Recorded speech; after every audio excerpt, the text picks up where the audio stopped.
Vamos a orar.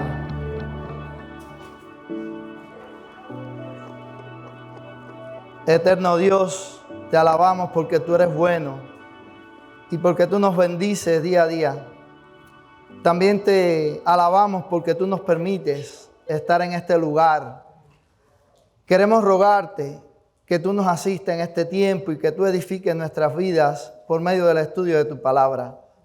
Señor, este tema que vamos a tratar es un tema importante y queremos pedirte que nuestra iglesia pueda tener una idea correcta sobre este asunto. Permite que como creyentes cada uno de nosotros pueda ser un buen mayordomo, un fiel mayordomo de nuestras vidas y de todas aquellas cosas que tú nos has dado. Ayúdanos a ser buenos administradores también de nuestras posesiones materiales. Y ayúdanos, Señor, a ponerlas para el servicio tuyo, porque son tuyas. Permite que podamos entender esa realidad. Perdona nuestros pecados y nuestras muchas faltas. En el nombre de Cristo. Amén.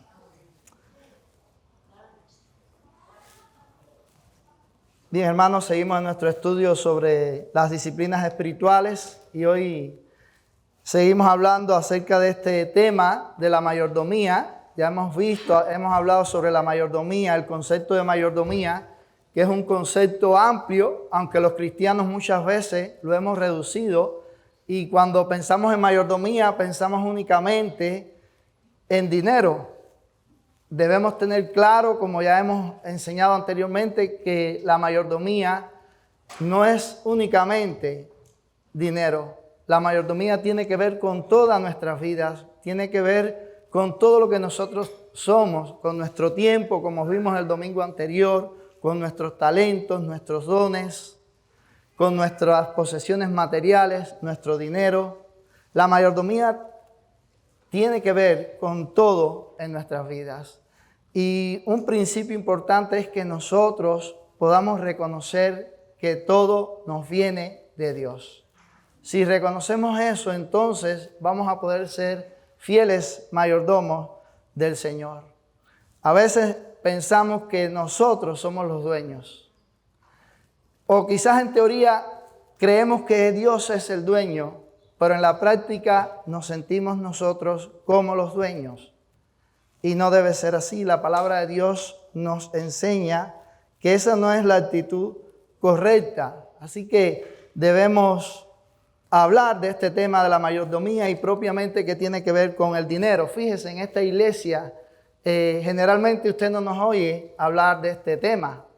Se ha hablado, pero se habla poco, no como otras iglesias, como estas falsas iglesias de la prosperidad, que cada vez que usted lo oye hablando, ellos están hablando acerca de este asunto del dinero.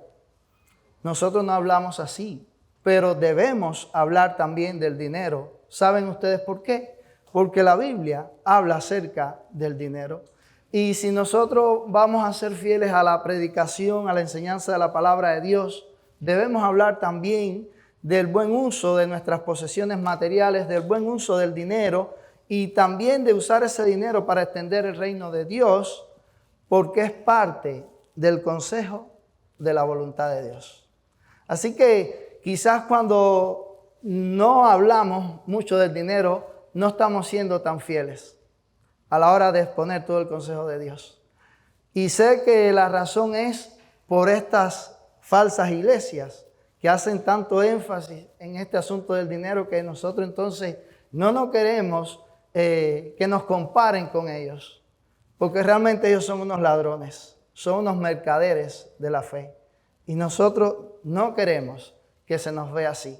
Pero sí, hermanos, debemos hablar de este asunto y debemos hablarlo sobre una perspectiva bíblica, lo que Dios, que es el dueño de todas las cosas y es el que inspiró la palabra, nos dice ahí en las Escrituras. Y eso tenemos que enseñarlo porque somos llamados, como ya dije, a predicar todo el consejo de Dios. Así que es bueno que cuando podamos estar delante del Señor, los pastores, los maestros de esta iglesia podamos decir, como dijo Pablo, no he rehuido anunciaros todo el consejo de Dios. No queremos sacarle su dinero, hermano. Quiero que usted sepa eso desde ahora. Esa no es nuestra intención. Pero sí nuestra intención es que como creyentes podamos ser fieles en manejar nuestro dinero, nuestras posesiones, porque como ya hemos dicho anteriormente y hoy lo voy a decir nuevamente, todo es de Dios. Debemos creer eso, no en teoría. Es decir, hay que creerlo en teoría, pero también en nuestra vida práctica debemos tener este concepto claro. Así que la Biblia nos habla acerca del uso disciplinado del dinero.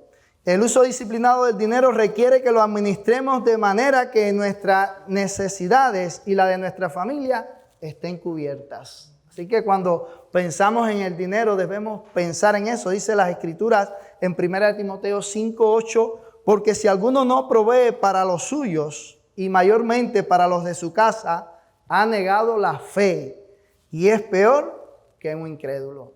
Así que somos responsables a la hora de administrar nuestro dinero, ese dinero que Dios nos da o las posesiones que Dios nos ha permitido tener, y debemos hacerlo con sabiduría. Y debemos pensar en los nuestros, debemos pensar en los nuestros, porque si no, caemos en un problema teológico.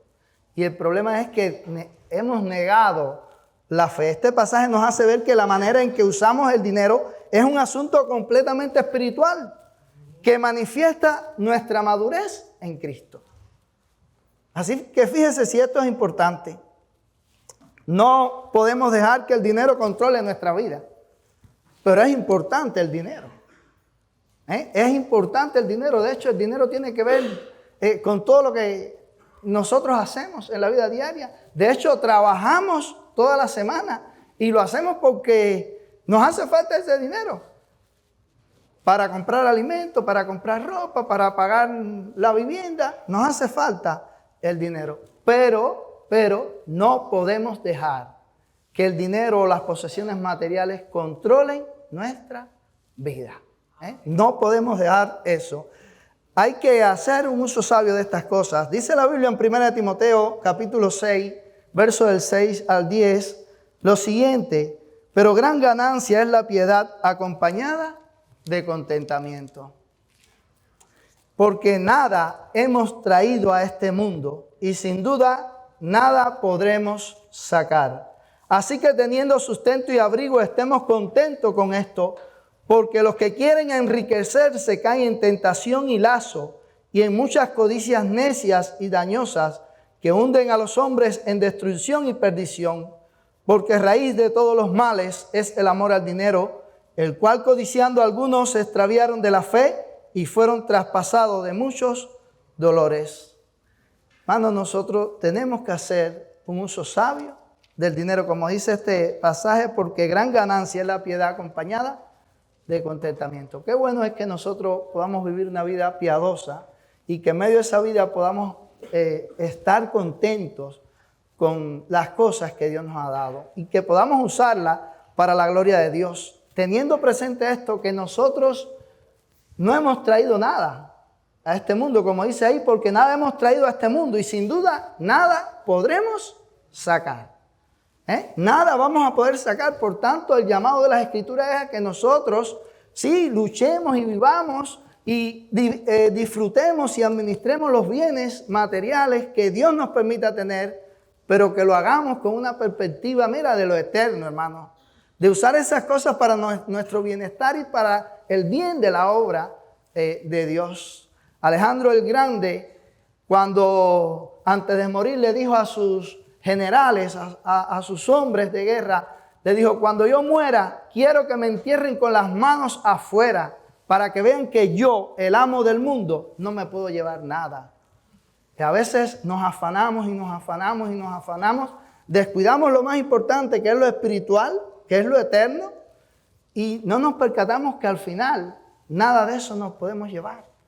Por tanto, lo más sabio es que nosotros hagamos un uso diligente de nuestro dinero, pero según la perspectiva de la palabra de Dios. Y vamos a tener contentamiento en nuestra vida como creyentes.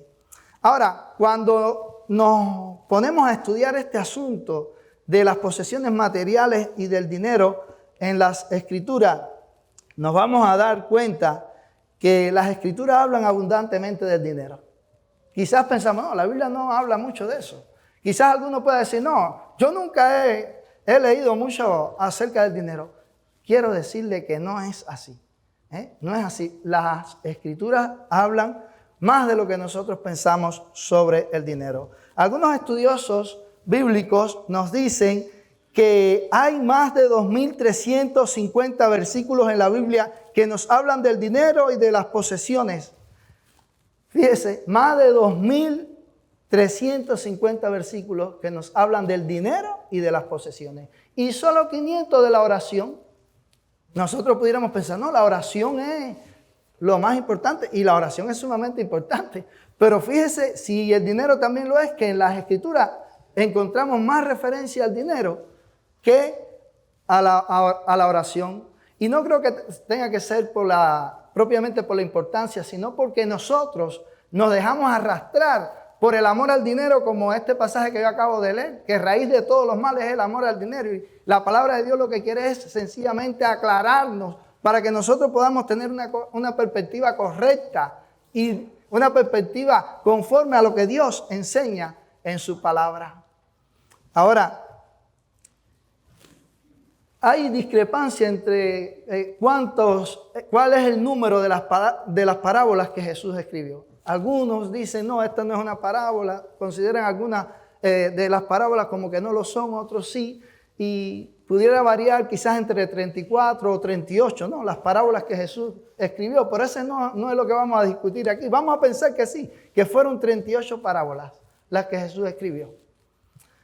De esas 38 parábolas, 16 parábolas hablan de las posesiones materiales y del dinero. Así que el mismo Señor Jesús nos hace ver cuán importante es este asunto de las posesiones materiales. Pero cuán importante es que nosotros las tengamos en el lugar correcto. En el lugar correcto. Porque, miren, si no se convierte en un verdadero problema, en un estorbo. Cuando el dinero o las posesiones que tenemos controlan nuestras vidas, entonces nosotros no estamos agradando a Dios, nosotros no estamos glorificando a Dios. Y la enseñanza bíblica es que esas bendiciones que Dios nos ha dado, vamos a llamarlas así, esas posesiones, nos sirvamos de ellas, como vamos a ver ahora, pero que a la misma vez nosotros las estemos administrando con el reino de Dios en nuestra mente, con la expansión del reino de Dios, con glorificar el nombre de Dios en nuestras vidas. Así que creemos que el ofrendar es parte de la adoración que le rendimos a Dios. Por tanto, se espera que cada miembro de esta iglesia participe del ofrendar como parte de su adoración al Señor. Es por eso que en la constitución de nuestra iglesia dice lo siguiente: dado que se enseña claramente en las Escrituras que los cristianos deben mantener económicamente la obra del Señor por ofrendas sistemáticas y proporcionales hechas a través de la iglesia local, se espera que todos los miembros de esta iglesia se conformen a esta regla de las Escrituras. Y ahí entonces hay una serie de pasajes bíblicos para apoyar esa idea, y sigue diciendo: el diezmo, la 10ª parte de los ingresos, no se impone, fíjese, al pueblo de Dios como una carga, pero se insiste en él como una expresión de adoración a Dios y como el patrón bíblico básico al cual pudieran añadirse ofrendas y dádivas de acuerdo con las posibilidades y la disposición del corazón de cada uno de los creyentes. Así que se espera que aquellas personas que se hacen miembros de esta iglesia tengan una idea clara acerca de todo lo que dice la Constitución, pero este es uno de los puntos, ¿no?, del que se habla ahí. Y eso que dice la Constitución es básicamente también lo que enseña las Escrituras. Así que somos responsables de mantener el trabajo de Dios en este lugar. Eso es lo que dice ahí. Dice, enseña claramente la Escritura que los cristianos deben mantener económicamente la obra del Señor por ofrendas sistemáticas. Así que se espera eso de cada miembro de esta iglesia, que con toda responsabilidad, con toda diligencia se pueda ofrendar para que el reino de Dios pueda ser extendido. Y aquí se habla también del diezmo. Nosotros creemos, la idea que tiene el párrafo, el Nuevo Testamento no habla tanto del diezmo, pero fíjese, no lo condena. Ahí no vamos a encontrar nada que condene propiamente el diezmo, pero sí habla de las ofrendas.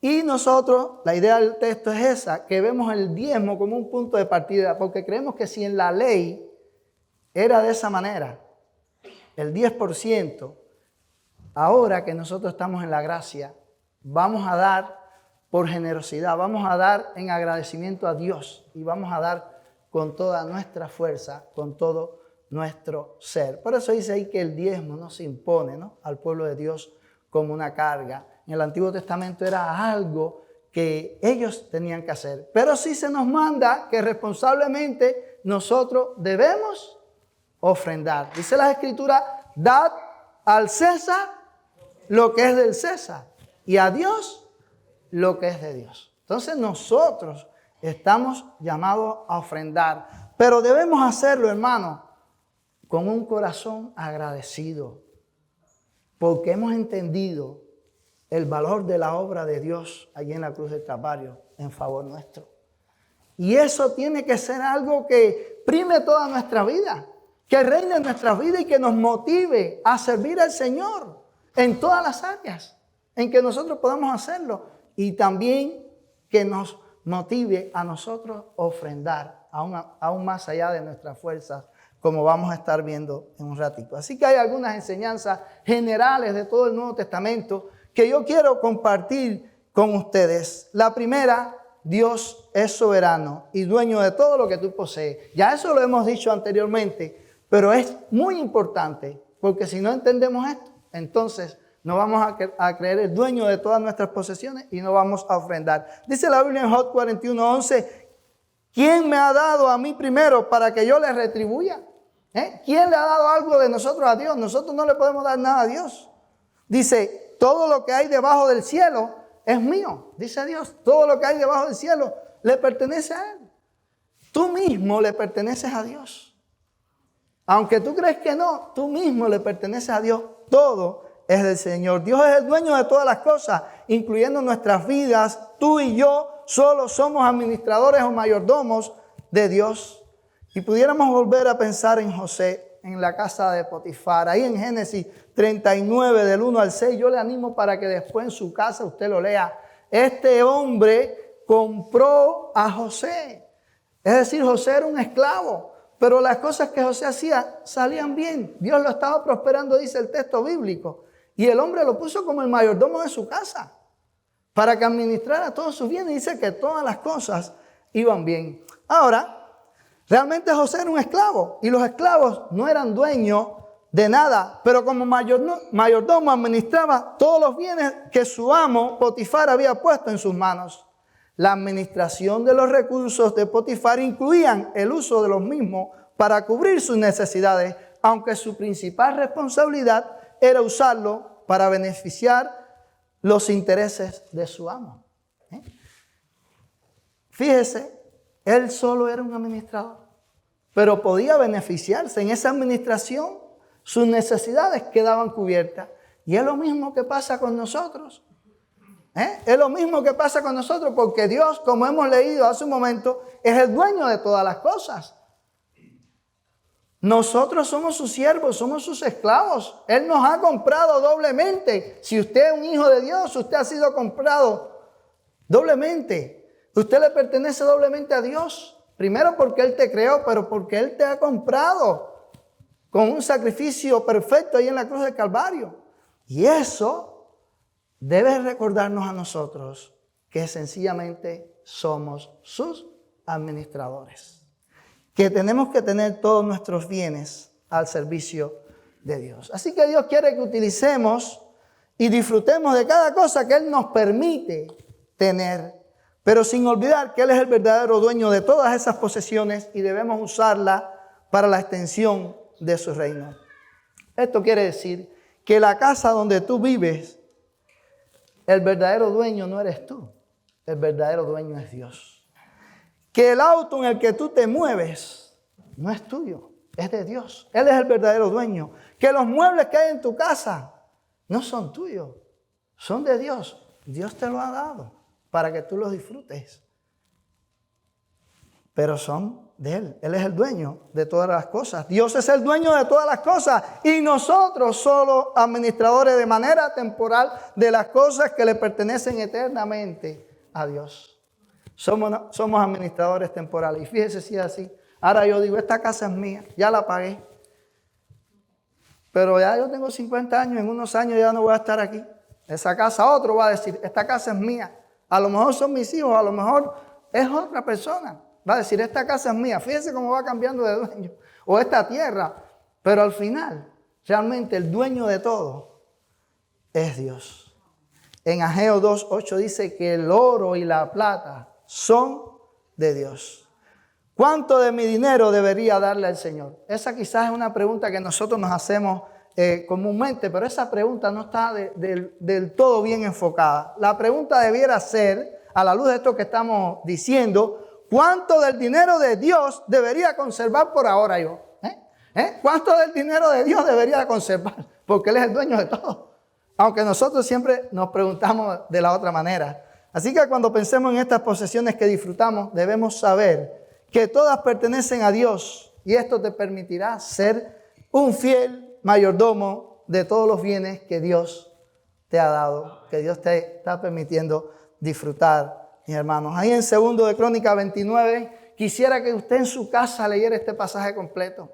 Yo no lo puedo leer aquí, ya yo lo he citado anteriormente, pero por el tiempo no lo puedo leer. Pero en este pasaje se nos recuerda nuevamente que Dios es el dueño de todas las cosas, de todo lo que hay. Él es el dueño, pero dice el verso 9, y se alegró el pueblo por haber contribuido voluntariamente, porque de todo corazón ofrecieron a Jehová voluntariamente. Cuando estaban recogiendo allí para poder construir el templo, y el pueblo empezó a llevar cosas de oro y plata y cosas de valor. Fíjense cómo dice, porque de todo corazón ofrecieron. Esto es importante a la hora de nosotros dar. Que podamos dar, pero podamos dar de corazón. Y dice ahí, ofrecieron a Jehová voluntariamente.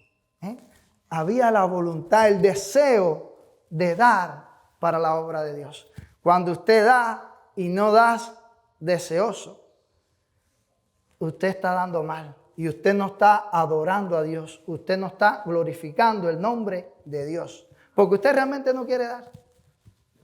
Entonces nosotros a la hora de ofrendar debemos ver esto como un acto de adoración a Dios. Ahora lo vamos a ver, pero debemos hacerlo voluntariamente, hermano.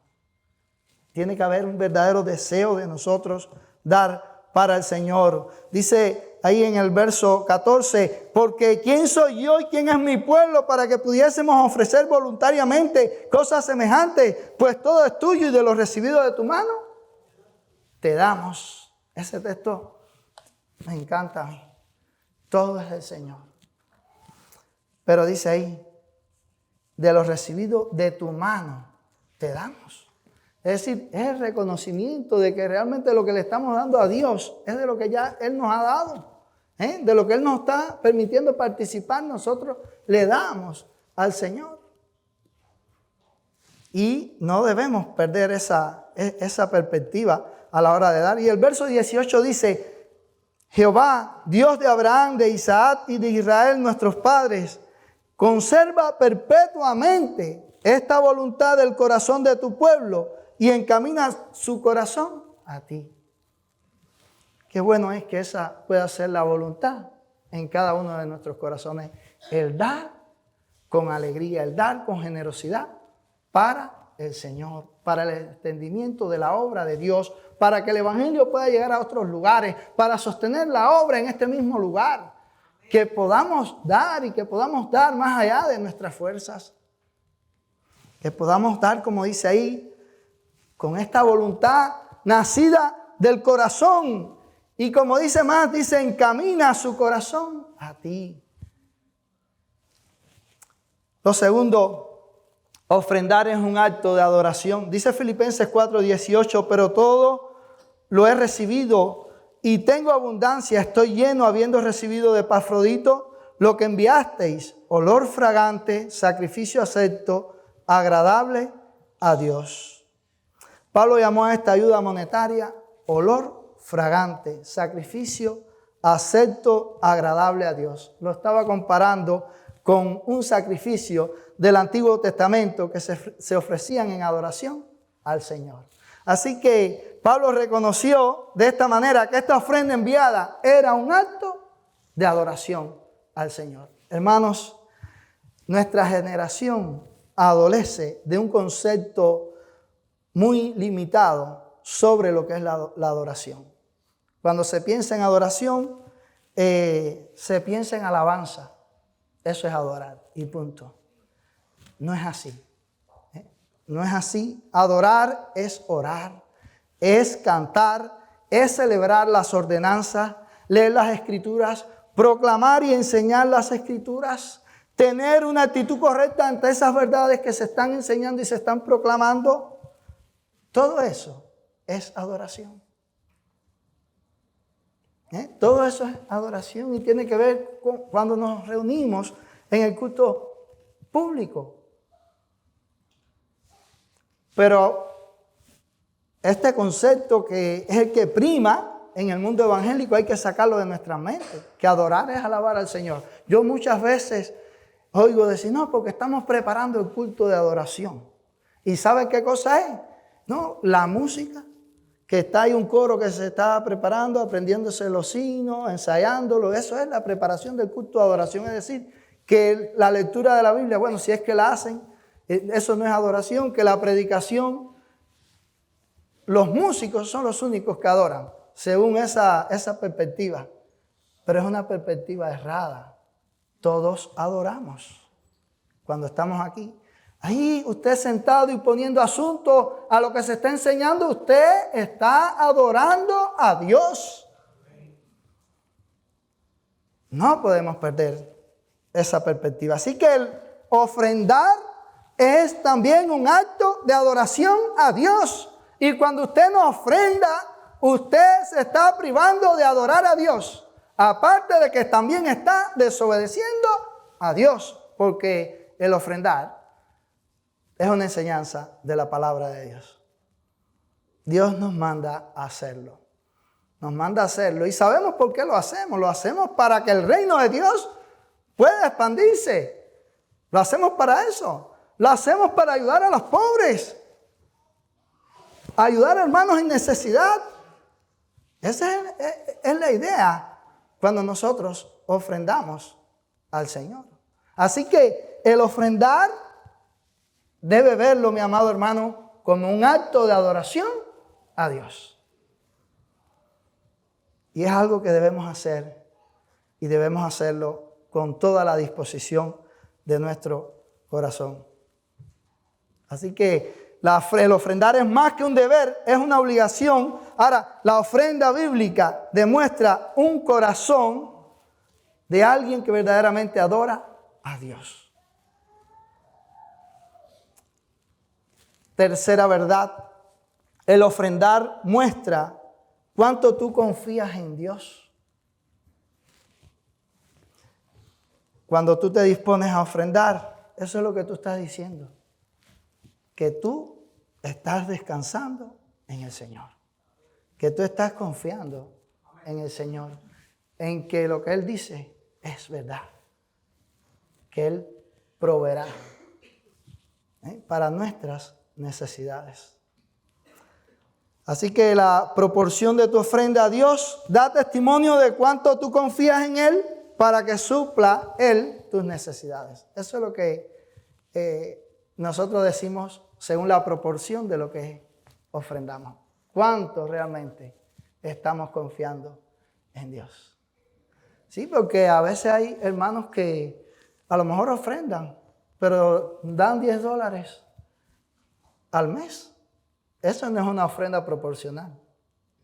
No es una ofrenda proporcional. Nosotros debemos realmente entender lo que Dios enseña en su palabra con relación a este asunto, hermano.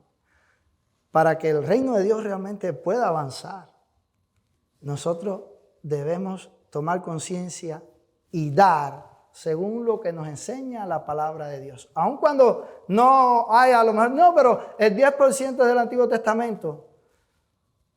Pero la Biblia dice que nosotros debemos dar más allá de nuestras fuerzas. Y como dijimos, creemos que si en la ley se daba así, en la gracia debemos ser aún más generosos. La gracia nos lleva aún más allá. Entonces, cuando yo ofrendo de lo que me sobra, no estoy adorando a Dios. Claro que no, ahora vamos a llegar ahí. Eso fue lo que pasó cuando la viuda, del pasaje lo tengo ahora más adelante, que dio todo lo que tenía. Ella dio todo lo que tenía y Jesús la elogió. Los otros, dice las Escrituras, que echaban de lo que les sobraba. Fíjese, Jesús no criticó, ellos quizás lo que estaban dando era el diezmo, pero Él no criticó eso. Él lo que criticó fue la actitud que había en sus corazones. Ellos estaban dando de lo que les sobraba, pero esta señora que era viuda no tenía nada. Dio todo su capital, dice ahí las Escrituras. Dio todo lo que ella tenía, el sustento de ese día. Ella lo dio, lo entregó. Así que ese es, cuando nosotros damos de lo que nos sobra, mire, nosotros no estamos haciendo las cosas de verdad, de manera sacrificial. Ahora vamos a hablar de eso, porque la ofrenda debe ser algo sacrificial.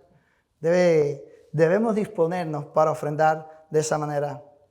Aquí está Marcos 12, 41 a 44, dice: estando Jesús sentado delante del arca de las ofrendas, miraba cómo el pueblo echaba dinero en el arca, y muchos ricos echaban mucho. Y vino una viuda pobre, porque puede haber alguna viuda rica, pero esta viuda era pobre, lo aclara aquí, y echó 2 blancas, o sea, un cuadrante. Entonces, llamando a sus discípulos, les dijo: de cierto os digo que esta viuda pobre echó más que todos los que han echado en el arca, porque todos han echado de lo que les sobra.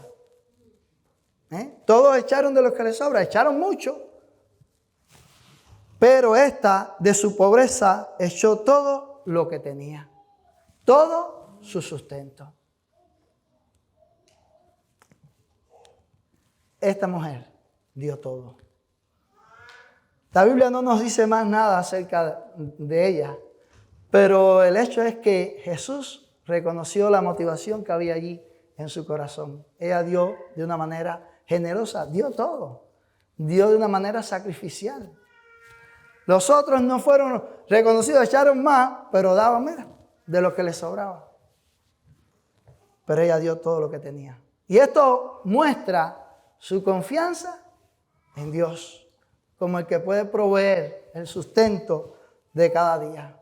La motivación de esta señora, de esta viuda, era una motivación correcta. Y así debe ser la motivación de nosotros al dar. Así que cuanto menos creamos en Dios, menos querremos ofrendarle. Mientras más creamos y conozcamos a Dios, mayor será nuestra ofrenda y nuestra disposición para ofrendar. Esto tiene que ver con el conocer a Dios, hermano. El ofrendar tiene que ver con el conocer a Dios. ¿Quién es Dios? Ese Dios todopoderoso, del que nos habla las Escrituras. El Dios que provee, el Dios que salva. Tiene que ver con un concepto correcto acerca de nuestro Dios. El pastor Ricardo en estos días decía algo, que el mayor problema del cristianismo de hoy es que no se conoce a Dios. No se conoce a Dios. Y eso lo vemos a la hora de ofrendar. Como no hay un conocimiento de Dios, ya yo di ya tanto. Di un peso. Ya estoy tranquilo. Ya contribuí con algo a la obra de Dios. Eso no es lo que enseña la palabra de Dios. Con un peso realmente no se puede sostener el ministerio en un lugar. Con un peso no se puede hacer, no se puede pagar la electricidad de este local. No se puede rentar este local con un peso. Si todos nosotros damos un peso, cada domingo no vamos a recoger mucho. Cuando llegue el mes nos van a sacar de aquí, porque no vamos a poder. Entonces, nosotros tenemos que ver lo que las Escrituras realmente enseñan sobre este tema y disponernos a obedecer esas verdades y a dar con alegría, a dar con un corazón dispuesto, confiando en que Dios puede proveer para nuestras necesidades, porque Él es el dueño de todas las cosas que nosotros tenemos. Y le estamos dando a Dios de lo que Él nos ha dado. Cuando usted da, usted lo que está dando muestra de que usted está infinitamente agradecido a Dios por lo bueno que Él ha sido para con usted. La ofrenda debe ser sacrificial y generosa. Esta viuda ilustra perfectamente este principio de dar de forma sacrificada y generosa. Pero en 2 Corintios 8, del 1 al 5, el apóstol Pablo también nos pone otro ejemplo, que es similar al de la viuda. Y eso es lo que nosotros tenemos que mirar e imitar, mis hermanos. Dice ahí, asimismo, hermanos, os hacemos saber la gracia de Dios. Fíjense cómo dice, la gracia de Dios que se ha dado a las iglesias de Macedonia, que en grande prueba de tribulación. Fíjense cómo habla, en grande prueba de tribulación.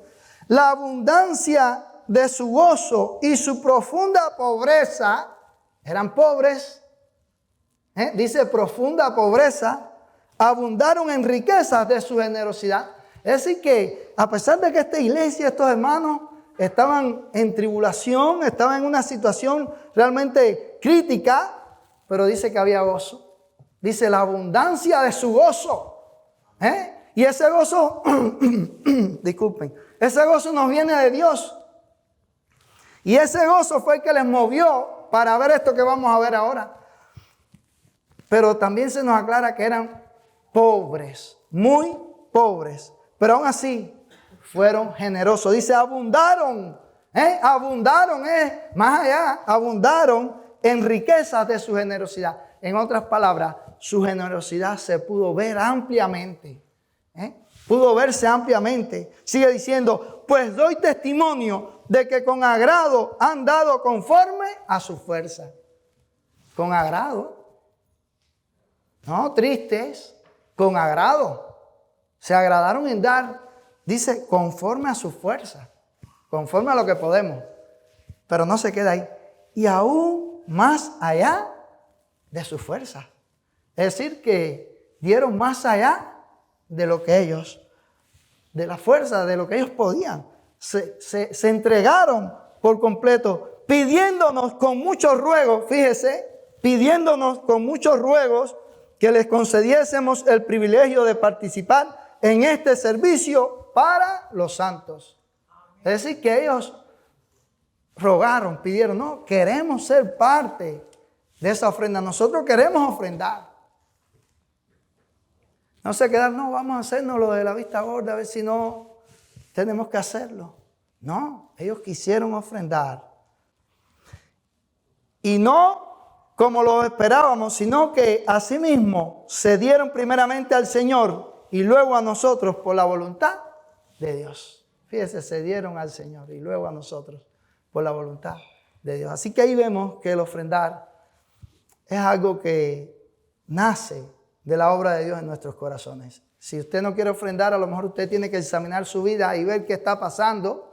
A lo mejor usted cree que es creyente y no lo es. Porque realmente esta actitud dice ahí al principio que proviene de la gracia de Dios. La gracia de Dios es lo que nos lleva a nosotros a querer dar para su obra.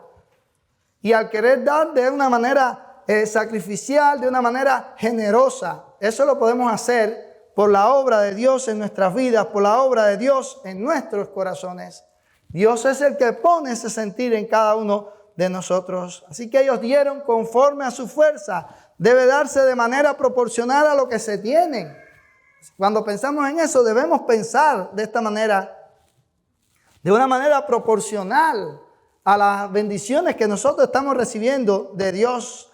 Dieron más allá de su fuerza. Debemos aprender de estos dos ejemplos bíblicos, es decir, de la viuda y de estos hermanos, que tu ofrenda debe ser sacrificial y generosa. Tiene que costarte, porque si no vas a estar dando de lo que te sobra. tiene que costarte. A esta viuda le costó. Y a esta iglesia también. Hermano, tenemos que dar de esta manera. Eso es lo que Dios pone en el corazón de los redimidos, en el corazón de sus hijos. Y ya dijimos lo que es una ofrenda sacrificial. Es decir, que usted se tiene que sacrificar. Eso no lo podemos perder de vista. Generosa, que lo hicieron con espontaneidad. No fue obligado, no fue a regañadientes, fue algo voluntario. Algo que Dios por su gracia obró en sus corazones. Así debemos ofrendar nosotros. Pregúntate, ¿yo estoy ofrendando así? ¿De esa manera? Es para que nosotros realmente podamos analizarnos, ¿no? Y podamos pensar en esto. Punto 6. Ofrendar ha de ser tu respuesta al amor de Dios. Así que tu ofrenda debería reflejar cuánto tú amas a tu Dios, cuánto tú amas a tu Señor. Dice 2 Corintios 9:7, cada uno dé como propuso en su corazón, no por tristeza ni por necesidad, porque Dios ama al dador alegre. Nosotros, hermanos, debemos dar a Dios y debemos dar con amor. Debe haber un propósito a la hora de dar, debe haber una intención marcada a la hora de dar, pero dice que Dios ama al dador alegre. Nosotros necesitamos dar y dar con alegría. Donald Whitney dice lo siguiente, comentando este versículo, dice, Pablo nunca le dio a sus lectores un estándar externo para medir su ofrenda. En cambio sostuvo que la ofrenda a Dios debía medirse en el corazón y que el estándar de esa medida era la profundidad de su amor a Dios. No, esa es la medida. Lo que va a demostrar realmente si nosotros amamos a Dios. Si amamos a Dios, usted va a querer dar más allá de su fuerza. Usted va a querer dar de una manera generosa para que el reino de Dios pueda realmente ser expandido. Usted va a querer obedecer fielmente al Señor en esta área que tiene que ver con su mayordomía. Y usted lo va a querer hacer también porque usted está reconociendo que Dios no solo le salvó, sino que Él es el dueño del universo, Él es su dueño. Y usted va a querer dar para Él. Por eso dice ahí, cada uno dé como propuso en su corazón, no por tristeza, ahora vamos a ver eso, ni por necesidad, porque Dios ama al dador alegre. Dios ama al que da con alegría. Así que ofrendar es un asunto en el que está comprometido nuestro corazón. Ahí está comprometido nuestro corazón. Dice Mateo 6:21, por donde esté vuestro tesoro, allí estará vuestro corazón. Si nuestro tesoro está en el Señor, ahí es donde va a estar también nuestro corazón. Y ese va a ser el anhelo de nuestras vidas. La pasión de nuestras vidas, el reino de Dios, la obra de Dios. Y yo creo que tenemos que pedirle al Señor que Él nos dé cada día más pasión por su reino, más pasión por su obra, más pasión por su pueblo, por su iglesia. Y esto va a hacer que también nosotros queramos ser más generosos a la hora de dar. Que nosotros queramos dar con mayor sacrificio, porque sabemos para qué se usa esas ofrendas. John Piper dice muy acertadamente, lo que nuestras manos hacen con nuestro dinero muestran lo que nuestros corazones están haciendo con Dios. Fíjese, usted está administrando su dinero, pero si usted lo está administrando mal y no está teniendo a Dios en cuenta, eso está diciendo lo que usted hace con Dios. Eso está diciendo en qué lugar Dios está en su vida. Eso está diciendo que el dinero es lo que controla su vida. Y que Dios está fuera de esa vida prácticamente. Eso es lo que está diciendo. No debe ser así. Nosotros lo que hacemos con nuestro dinero debe mostrar que es Dios el que gobierna y controla todas nuestras vidas. Y que la obra de Dios ocupa un lugar importante en nuestros corazones. Pregunta, ¿cómo gastas tu dinero? Ese que Dios te da, que Dios te permite tener, ¿cómo lo gastas? Esa es una pregunta que nosotros debemos hacernos y podemos reflexionar en ella. Porque a lo mejor estamos gastando nuestro dinero y no lo estamos haciendo de una forma sabia ni de una forma correcta. Ni lo estamos haciendo para la gloria de Dios. Y debemos ser movidos en todo momento por la gloria de Dios.